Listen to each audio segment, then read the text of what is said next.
നമ്മോടൊപ്പം ഇപ്പോൾ വത്തിക്കാനിൽ നമ്മോടൊപ്പം ഉള്ളത് KCBC പ്രോലൈഫ് സമിതിയുടെ അനിമേറ്റർ, ഒപ്പം തന്നെ പ്രോലൈഫ് മേഖലകളിൽ വളരെ സുദീർഘമായിട്ടുള്ള ശുശ്രൂഷ ചെയ്യുന്ന ശ്രീ സാബു ജോസാണ്. അദ്ദേഹം കഴിഞ്ഞ ഏപ്രിൽ 24 മുതൽ പ്രത്യേകിച്ച് ഫ്രാൻസിസ് മാർപ്പാപ്പയുടെ മൃതസംസ്കാര ശുശ്രൂഷ തുടർന്ന് നടന്ന ആ ഒരു കോൺക്ലേവ്, ഒപ്പം പുതിയ മാർപ്പാപ്പയുടെ തെരഞ്ഞെടുപ്പ്, അതൊക്കെ നേരിൽ കാണുന്നതിനും ഒപ്പം തന്നെ പ്രാർത്ഥിക്കുന്നതിനുമൊക്കെയായി ഇവിടെ ഉണ്ട് കഴിഞ്ഞ ഏപ്രിൽ 24 മുതൽ. അപ്പോൾ ആ ദിവസങ്ങളിൽ കണ്ട കാഴ്ചകൾ, പുതിയ മാർപ്പാപ്പയെക്കുറിച്ചുള്ള പ്രതീക്ഷകൾ നമുക്ക് ശ്രീ സാബു ജോസിൽ നമുക്ക് ചോദിച്ചറിയാം. ഏപ്രിൽ 24 മുതൽ ഇവിടെ ഉണ്ട്, വത്തിക്കാനിലും ഉണ്ട്. കാരണം ആ ദിവസങ്ങളിലെ തുടുപ്പൊക്കെ നേരിട്ട് അനുഭവിച്ചറിയാൻ സാധിച്ചിരുന്നു. ഫ്രാൻസിസ് മാർപ്പാപ്പയുടെ മൃതസംസ്കാര ശുശ്രൂഷകൾ, പിന്നീട് കോൺക്ലേവ്, പുതിയ മാർപ്പാപ്പയുടെ തെരഞ്ഞെടുപ്പ്. അപ്പോൾ ഈ ദിവസങ്ങളിൽ ഇവിടെ നടന്ന സംഭവവികാസങ്ങൾ എങ്ങനെ വിലയിരുത്തുന്നു? 24 മുതൽ ഇപ്പോഴും ഉണ്ട്. ഇനി അടുത്ത 18-ാം തീയതി സ്ഥാനാരോഹണ ചടങ്ങ് കണ്ട് മടങ്ങാനാണ് ആഗ്രഹിക്കുന്നത്. എനിക്ക് വളരെ സന്തോഷവും സംതൃപ്തിയും അഭിമാനവും ഉണ്ട്. നമുക്ക് നമ്മുടെ സഭയുടെ, സാർവത്രിക സഭയുടെ ആസ്ഥാനമായ വത്തിക്കാനിൽ സെൻറ്റ് പീറ്റേഴ്സ് ബസിലിക്കയുടെ മുമ്പിലാണല്ലോ നമ്മൾ നിൽക്കുന്നത്. അപ്പോൾ ഇവിടെ ആദ്യഘട്ടത്തിൽ നമ്മുടെ ഫ്രാൻസിസ് പിതാവിൻ്റെ ആ സംസ്കാര ചടങ്ങുകൾ, നമുക്കറിയാം സഭയ്ക്കൊരു നാഥനില്ല എന്ന ഒരവസ്ഥയല്ലായിരുന്നു. ഇവിടെ മാർപ്പാപ്പ എവിടെയോ അകത്ത് വിശ്രമിക്കുന്നു അല്ലെങ്കിൽ ആശുപത്രിയിലായിരുന്നു എന്ന് തോന്നുന്നുണ്ടാക്കുന്ന പോലെ യാതൊരു കുറവുമില്ലാതെ ഇവിടുത്തെ കാര്യങ്ങളൊക്കെ നടന്നു പോകുന്നത് ഞാൻ കണ്ടു. സംസ്കാര ചടങ്ങുകൾ കർദിനാൾ സംഘം ആലോചിച്ചുറപ്പിച്ച് എത്ര മനോഹരമായിട്ടാണ് ക്രമീകരിക്കപ്പെട്ടത്. അപ്പോൾ ആദ്യ ദിവസങ്ങളിൽ എനിക്ക് തോന്നുന്ന സംസ്കാരത്തിന് മുന്നേ 3 തവണ രാത്രിയിലും പകലുമായിട്ടൊക്കെ കയറി കാണാൻ സാധിച്ചു. മനുഷ്യരുടെ വേദന അല്ലെങ്കിൽ അവരുടെ ഒരു ആഗ്രഹം, പിതാവിനോടുള്ള ഒരു വാത്സല്യം. നമുക്കറിയാം, ജീവിച്ചിരിക്കുമ്പോൾ ഒരാളെ കാണുക എന്ന് പറയുന്നതിന് ഉണ്ടാകുന്നതല്ലല്ലോ, വേർപെടുമ്പോൾ ഉണ്ടാകുന്നത്. ലോകത്തിൻ്റെ എത്രയോ രാജ്യങ്ങളിൽ നിന്നാണ് ആൾക്കാർ വന്നത്, അല്ലേ? മാധ്യമപ്രവർത്തകർ ഇപ്പോഴും അന്നും ഏതാണ്ട് 4000-ഓളം മാധ്യമപ്രവർത്തകരുണ്ടായിരുന്നു. അപ്പം ഞാൻ കണ്ട ഒരു കാര്യം, ബസിലിക്കയ്ക്കുള്ളിൽ നിരവധി രാജ്യങ്ങളിൽ നിന്ന്, നമ്മുടെ ഇന്ത്യയിൽ നിന്നും മറ്റ് മതങ്ങളിൽപ്പെട്ടവർ, മറ്റ് രാജ്യങ്ങളിൽ നിന്നുള്ളവർ രാപകലില്ലാതെ, കേരളത്തിൽ നിന്നുള്ള അച്ഛന്മാരൊക്കെ ഇവിടെയുള്ളവർ, ഇറ്റലിയുടെ പരിസരത്തുള്ളത്, അധികം വരാൻ പറ്റിക്കാണില്ല, ഇത്ര രാത്രിയിൽ ഓടിയെത്തിയ. ഞാൻ പറഞ്ഞ്, നമുക്കൊരു മരണത്തിൻ്റെ വേർപാടിൻ്റെ വേദന പ്രാർത്ഥനയോടെ ആൾക്കാർ ആ ദിവസങ്ങളിൽ പങ്കെടുക്കുന്നത് നമ്മൾ കണ്ടല്ലോ. എല്ലാം കണ്ടതാണെങ്കിലും പ്രേക്ഷകർക്ക് വേണ്ടിയിട്ട്. മറ്റൊന്ന് ശ്രദ്ധിച്ച ഒരു കാര്യം, ആ ആദ്യത്തെ 24, 25 സംസ്കാര ദിവസമാകുമ്പോഴത്തേക്കും നമുക്കറിയാം ഇവിടെ നടന്ന മനോഹരമായ അല്ലെങ്കിൽ ആധ്യാത്മികം നിറഞ്ഞു നിന്ന ആ ചരിത്രത്തിലെ ചടങ്ങ്, അമേരിക്കയുടെ പ്രസിഡന്റ് അടക്കമുള്ള ആൾക്കാർ അന്ന് ഇതുപോലെ വെയിൽ, ഇപ്പം നമ്മളുള്ള പോലെ വെയിലല്ലേ, എന്ത് വെയിലും, ആ വെയിലത്ത് അവരൊക്കെ അങ്ങനെ നിൽക്കൂ. ഒരു ഒരു ഒരു കൊച്ചു രാജ്യത്തിൻ്റെ ഒരു അധ്യക്ഷൻ, ഒരു വൈദികനും കർദിനാൾ മാർപ്പാപ്പയായ കത്തോലിക്ക സഭയുടെ ആചാര്യൻ്റെ വേർപാടിൽ ഇന്ത്യയുടെ പ്രസിഡന്റും അമേരിക്കൻ പ്രസിഡന്റുമാരെല്ലാം ആ വെയിലത്ത്, നമുക്കറിയാം അന്ന് അവിടെ മറ പോലും ഇല്ലായിരുന്നു മുകളിൽ, അല്ലേ? അവർ അതിൽ ആദരവോടെ നിന്നതും പങ്കെടുത്തത് ഏറ്റവും അവസാനം വരെ എത്ര നിശബ്ദതയായിരുന്നു, എത്ര പ്രാർത്ഥനയുടെ ഒരു നിറഞ്ഞ അന്തരീക്ഷം നമ്മൾ ആ യാത്രയപ്പിന് കണ്ടു. പിന്നെ ഞാൻ പിറ്റേ ദിവസം പാപ്പയെ അടക്കിയ സ്ഥലത്ത് പോയിരുന്നു. അവിടെ ഞാൻ 2.5 മണിക്കൂർ നിന്നു. ചുറ്റത്തിൽ മഴയും വെയിലും മടുത്തുപോയി. പക്ഷേ ആ ദേവാലയത്തിനുള്ളിൽ എനിക്ക് വിശുദ്ധ കുർബാനയും ഇറ്റാലിയൻ കുർബാനയും പങ്കെടുത്തു. ഞാൻ കണ്ട ഒരു കാര്യം, ആ ദേവാലയത്തിലേക്ക് 2.5 മണിക്കൂർ നിന്ന് പോകുന്നതിൽ കൊച്ചു കുഞ്ഞുങ്ങളെ, പ്രസവിച്ച് 2 മാസം പോലും ആകാത്ത കുഞ്ഞുങ്ങളുമായിരിക്കുന്ന അമ്മമാർ, പ്രായമായവർ, ആ പള്ളിക്കുള്ളിലേക്കുള്ള മനുഷ്യർ, നമ്മുടെ പാർശ്വവൽക്കരിക്കപ്പെട്ടവർ, വികലാംഗരായവർ, ഈ വീൽ ചെയറിൽ എത്രയോ പേര്, അതൊക്കെ എന്തിനാ ഈ വരവെന്ന് നമ്മൾ തോന്നിപ്പോകില്ലേ? പക്ഷേ അവർ ആ ദേവാലയത്തിനുള്ളിൽ കബറിട സ്ഥലത്തേക്ക് കാണുവാനുള്ള ആവേശം. അപ്പോൾ ഞാനന്ന് വിശുദ്ധ കുർബാനയിൽ പങ്കെടുത്ത് അവിടെ പോയി ഞാൻ കണ്ട ഒരു പ്രത്യേകത ഞാൻ ഓർക്കുക. നമ്മൾ നഗര കാണിക്കൽ എന്നൊക്കെ പറഞ്ഞ് നമ്മൾ നമ്മുടെ നാട്ടിൽ പിതാക്കന്മാരെ മരിക്കുമ്പോൾ, അല്ലേ, അന്ന് മോശം എന്നല്ല ഞാൻ പറയുക, ഇവിടെ അങ്ങനെ ഒരു നഗരി കാണിക്കലിന് പകരം നമ്മളിവിടെ ചടങ്ങ് കഴിഞ്ഞിട്ട് പരിശുദ്ധപിതാവിൻ്റെ ഭൗതിക ശരീരം ദേവാലയത്തിലേക്ക് കൊണ്ടുപോയി, അല്ലേ? പിന്നെ നമ്മൾ കാണുന്നത് എന്താ, ഒരു അഗതിയെ കൊണ്ടുപോകുന്നത് പോലെ, ആരും അനുഗമിക്കാനില്ലാതെ ഒരു അനാഥനെ കൊണ്ടുപോകുന്നത് പോലെ അവർ കൊണ്ടുപോയി സംസ്കരിച്ചു. അത് ലോകത്തോട് പറയുന്ന ഒരു വലിയ ഒരു സന്ദേശമുണ്ടല്ലേ. ഈ ആദരവർപ്പിച്ച പ്രധാനമന്ത്രിമാരും പ്രസിഡന്റുമാരും ഒക്കെ ഉണ്ടായിരിക്കുക, അദ്ദേഹം ആഗ്രഹിച്ചതുപോലെ വിൽപത്രത്തിൽ എഴുതി വെച്ചതുപോലെ സഭ അങ്ങനെ തന്നെ അംഗീകരിച്ചു. പലപ്പോഴും പലരും വിൽപത്രമൊക്കെ മാറ്റി പറയാറുണ്ട്, ഞങ്ങളുടെ ഇമേജിന് യോജിക്കുന്നതല്ലെന്ന് പറഞ്ഞ് നമ്മുടെ അൽമായ കുടുംബങ്ങളിൽ പോലും അപ്പൻ ആഗ്രഹിക്കുന്ന പോലെയോ അല്ലെങ്കിൽ മെത്രാൻ ആഗ്രഹിക്കുന്ന ചെയ്യാത്തവരുണ്ട്. പക്ഷെ എത്ര മനോഹരമായിട്ടാണ് ഈ ചടങ്ങുകൾ അഭിനന്ദ കർദിനാൾ തിരുസംഘം ആലോചിച്ച് അല്ലേ അവരവിടെ കൊണ്ടുപോയി സംസ്കരിച്ചു. അപ്പം ഞാൻ ഫ്രാൻസിസ് പാപ്പയുടെ വേർപാടുമായി ബന്ധപ്പെട്ട ഇവിടെ മനുഷ്യരുടെ വേദനകൾ, അപ്പോൾ പരിശുദ്ധ പിതാവിൻ്റെ ഓർമ്മകൾ ലോകം മുങ്ങും നിറഞ്ഞു നിന്ന ഒരു ആധ്യാത്മിക വേർപാടിൻ്റെ നിമിഷങ്ങളായിരുന്നു, ദിവസങ്ങളായിരുന്നു നമ്മൾ ആദ്യത്തെ ദിവസങ്ങളിൽ കണ്ടത്. എന്നാൽ പിന്നീട് നമ്മൾ അത് കഴിഞ്ഞുള്ള പ്രാർത്ഥനയുടെ ദിനങ്ങൾ അല്ലേ, കൗൺസിൽ കൂടുന്നു കർദിനാൾമാർ, ഇവിടെ അനുസ്മരണ പ്രാർത്ഥനകൾ. എനിക്ക് തോന്നുന്നു ഇതിനോടൊക്കെ ഞാനൊരു 8 കുർബാനയെങ്കിലും ബസിലിക്കയിൽ പല ഭാഷയിലുള്ളതായിട്ട് കൂടി. അതിനിടയ്ക്ക് നമ്മുടെ മലയാളത്തിലുള്ള ഫിറോമനബാ സഭയുടെ പള്ളിയിലും പോയി.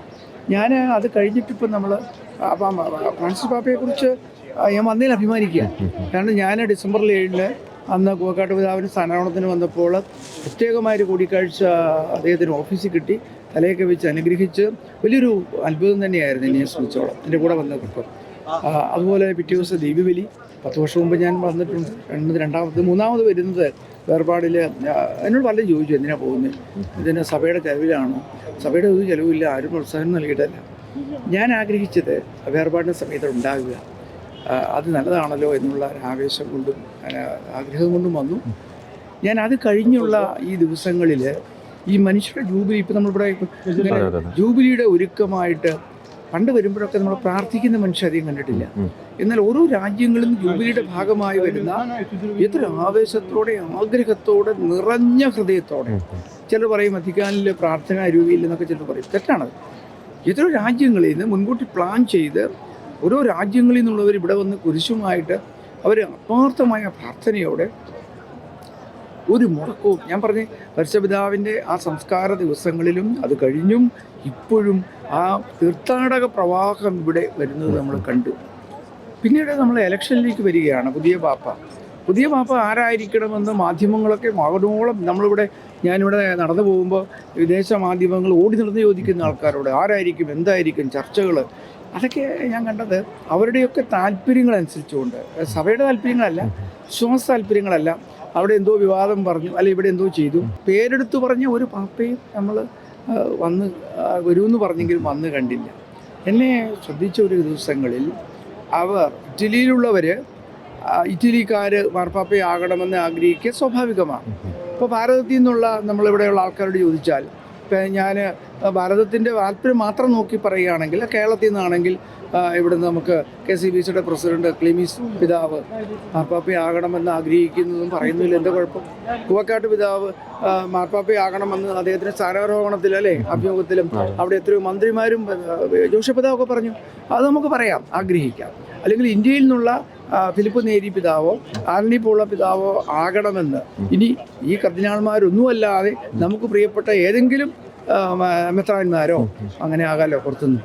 ആ പറയുന്നത് തെറ്റൊന്നുമില്ല. അത് നമ്മുടെ ഒരു വൈകാരികമായ ആഗ്രഹമാണ്. ഇഷ്ടമുള്ളവരോട് അവർ വന്നാൽ നമ്മുടെ രാജ്യത്തിനും നമ്മുടെ സഭയ്ക്കും നല്ലതാണെന്ന് ഓർത്ത് ആ ആഗ്രഹമുള്ളവരായിരുന്നു ഇറ്റലിയിലുള്ളവർ. ഞാൻ കണ്ടു ജർമ്മനിയിൽ നിന്നുള്ളവർ പലരെയും ഇവിടെ നമുക്കറിയാമല്ലോ, വത്തിക്കാനിലത്തെ അല്ലെങ്കിൽ പത്രപ്പുറത്തവരും വന്നവരൊക്കെ എല്ലാവരും അവരുടെ രാജ്യത്തിനും അവരുടെ താല്പര്യത്തിനും അവരുടെ കാഴ്ചപ്പാടുകൾക്കനുസരിച്ചൊക്കെ പറഞ്ഞെങ്കിലും ഇവിടെ ആ വെളുത്ത പുക വരുന്ന ദിവസം ഞാൻ രാവിലെ ഇവിടെ വന്നു 7 മണിക്ക്, രാത്രി 9 മണിയാകും, 9 മണിക്കൂർ ആ ഫ്രണ്ടിൽ കയറി നിന്നു. ഞാൻ എൻ്റെ ചുറ്റുമുള്ള ആൾക്കാരെ ശ്രദ്ധിക്കുകയായിരുന്നു. ആ കറുത്ത പുക 9 മണിക്ക് വന്നല്ലോ. ഞാൻ ഓർത്തു ആൾക്കാരെന്ത് ചെയ്യും? സാധാരണ കേരളത്തിലൊക്കെ ആണെങ്കിൽ നമുക്ക് എന്തെങ്കിലും ഒന്ന് പോസിറ്റീവായിട്ട് പ്രതീക്ഷ നടന്നില്ലെങ്കിൽ ആൾക്കാർ കൂകി ബഹളം ഉണ്ടാക്കും, അല്ലെ എന്തെങ്കിലുമൊക്കെ ഒരു അസ്വസ്ഥപ്പെടും.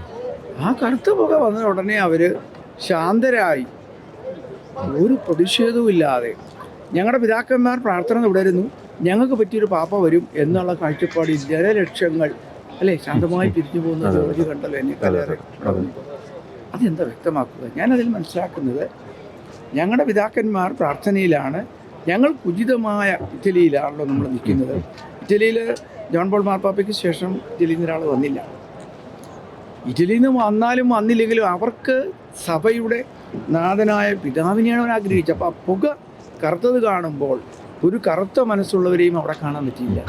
മറിച്ചു വിശുദ്ധനായ ഒരു ജനം, ചെറുപ്പക്കാർ, പലതരത്തിലുള്ളവർ, പല മേഖലയിൽ നിന്ന് വന്നവർ, അവർ മടങ്ങിപ്പോകുന്നത് നാം ലോകം അറിയേണ്ട ഒരു യാഥാർത്ഥ്യം എന്ന് പറഞ്ഞാൽ, ഇവിടെ വന്ന് കാണാൻ നിന്നവർ ഒരു പരിശുദ്ധ പിതാവിനെയാണ് ആഗ്രഹിക്കുന്നത്, അല്ലാതെ ഒരു സാമ്രാജ്യത്വ ശക്തികളുടെയോ അധികാരത്തിൻ്റെയോ അല്ലെ വത്തിക്കാൻ രാജ്യത്തിൻ്റെയോ അധിപനായ ഒരാളെ പിടിച്ചെടുക്കുവാനും വാങ്ങിക്കൊണ്ട് പോകുള്ളൂ, അല്ല ഞങ്ങൾ ആഘോഷിക്കുമെന്ന് പറഞ്ഞ് ആരെയും ഞാൻ അന്ന് കണ്ടില്ല. രണ്ടാമത്തെ ദിവസമാണല്ലോ നമ്മൾ 4ാമത്തെ സെഷൻ കഴിഞ്ഞിട്ട് വരുന്നത്. അന്ന് പ്രതീക്ഷ കുറേ പേർക്കുണ്ടായിരുന്നു. അവിടെ ഞാനും ഏറ്റവും മുന്നിൽ മാധ്യമപ്രവർത്തകരുടെ തൊട്ട് ചേർന്ന് നിൽക്കുകയാണ്. അന്ന് ഞാൻ ശ്രദ്ധിച്ചൊരു കാര്യം, ഇറ്റലിയിൽ നിന്ന് പല രൂപതയിൽ നിന്നും കൊടിയും കൊണ്ട് വന്നവരുണ്ട്.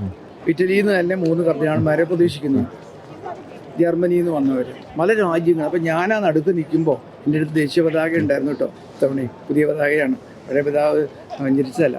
അപ്പം നമ്മുടെ രാജ്യത്തിൻ്റെ സന്തോഷമാണല്ലോ. ഞാൻ അപ്പുറം ഇപ്പുറമൊക്കെ നോക്കുമ്പോൾ പല രാജ്യക്കാരും ഇങ്ങനെ എന്തൊക്കെയോ വിളിച്ചു പറഞ്ഞ ഭാഷ എനിക്ക് മനസ്സിലാവുന്നില്ല. ജർമ്മനിയിലും ഇറ്റാലിയൻ ഭാഷയിലും പല ഭാഷയിൽ പാടുന്നു പറയുന്നു. ഈ അനൗൺസ്മെൻറ്റ് വെള്ളപ്പുക വന്നു, ആഹ്ലാദം വന്നു. അത് കഴിഞ്ഞ് ഞാൻ ആൾക്കാരെ നോക്കാൻ വീഡിയോക്കെ എടുത്തു. അവർ പാപ്പയുടെ പേര് പെട്ടെന്ന് നമുക്ക് മനസ്സിലാക്കുകയില്ല, കാരണം ഭാഷയിൽ ഉണ്ട്. പറഞ്ഞു കഴിഞ്ഞ് ഞാൻ അടുത്തുള്ളവരോട് ചോദിച്ച് മനസ്സിലാക്കുകയാണ്. അപ്പോൾ എന്നോട് ഇറ്റലിയിൽ നിന്നുള്ള ഒരു അച്ഛൻ പറയുകയാണ്, അത് അമേരിക്കയിൽ നിന്നുള്ള കർദിനാളാണെന്നൊക്കെ പറഞ്ഞ് എന്നെ ബോധ്യമാക്കുന്നു.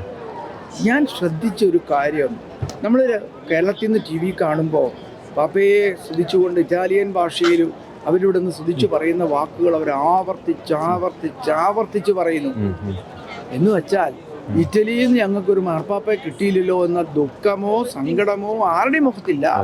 പകരം അവർ ഞങ്ങൾക്ക് അനുയോജ്യമായ ഒരു പാപ്പ വന്നു. ഇപ്പം നമ്മളിതിന് മുന്നിൽ നിൽക്കുകയല്ലേ, നമ്മളുമായിട്ടൊരു ഏതാനും ഒരു മീറ്ററുകൾക്കപ്പുറമാണല്ലോ പരിശുദ്ധപിതാവും കർദിനാൾമാരും നിന്നത്. ഞാൻ വട്ടം തോന്നി, ചിലർക്ക് ചെറിയ സങ്കടം കാണും, സങ്കടം എന്ന വാക്ക്. പക്ഷേ ലഭിച്ച മാർപ്പാപ്പ ഈ കാലത്തിന് ഞങ്ങൾക്ക് യോജിച്ചതാണ്, ഞങ്ങൾ അദ്ദേഹത്തെ സ്വീകരിക്കുന്നു എന്ന അല്ലേ കൈയടിച്ച് ആഘോഷിച്ച് ഒരാൾ പോലും ഒരു പ്രശ്നമുണ്ടാക്കിയത്. എൻ്റെ ചുറ്റും വരുന്ന കപ്പിൾസ് കൊടിയും പിടിച്ച് വന്നവർ ഇത് രാജ്യത്ത് എനിക്ക് അറിഞ്ഞുകൂടാ. അവരെയൊക്കെ ഞാൻ നോക്കി, അവരും എല്ലാവരെയും പോലെ തന്നെ എന്ത് ചെയ്യുന്നു, അവര് ആർത്തുല്ലസിക്കുകയാണ്. അപ്പം ഞാൻ സൂചിപ്പിക്കുന്നത് വളരെ ശക്തമായിട്ട് ഒരു വലിയ വിശ്വം. നമ്മുടെയൊക്കെ പ്രാദേശികമായി എൻ്റെ ഇടവക, എൻ്റെ രൂപത, അല്ലെങ്കിൽ എൻ്റെ റീത്ത്, നമ്മുടെ കേരളത്തിലൊക്കെ 3 റീത്തുണ്ട്, സഭയിൽ 24 റീത്തുണ്ട്.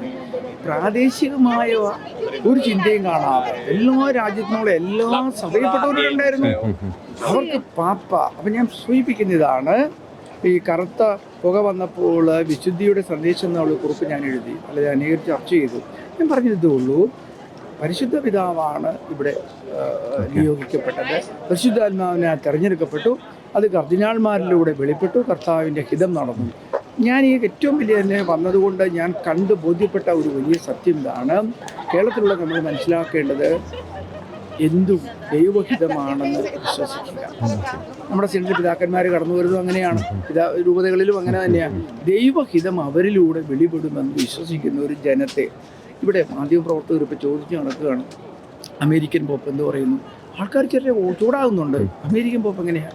അദ്ദേഹം ഏത് രാജ്യത്ത് ജനിച്ചു, ഏത് സന്യാസ സഭയിലാണ്, എവിടെ വളരുന്നു എന്നല്ല, അദ്ദേഹം ഞങ്ങളുടെ പോപ്പാണ്. അവിടെ വിവേകത്തോടെ, അത് പോപ്പ് ഇതിനപ്പുറം രാജ്യത്തെ ചേർത്തോ അല്ലെങ്കിൽ സന്യാസ സഭയെ ചേർത്തോ പറയുന്നവരെ ഒന്നും എനിക്കിവിടെ കാണാൻ പറ്റിയില്ല.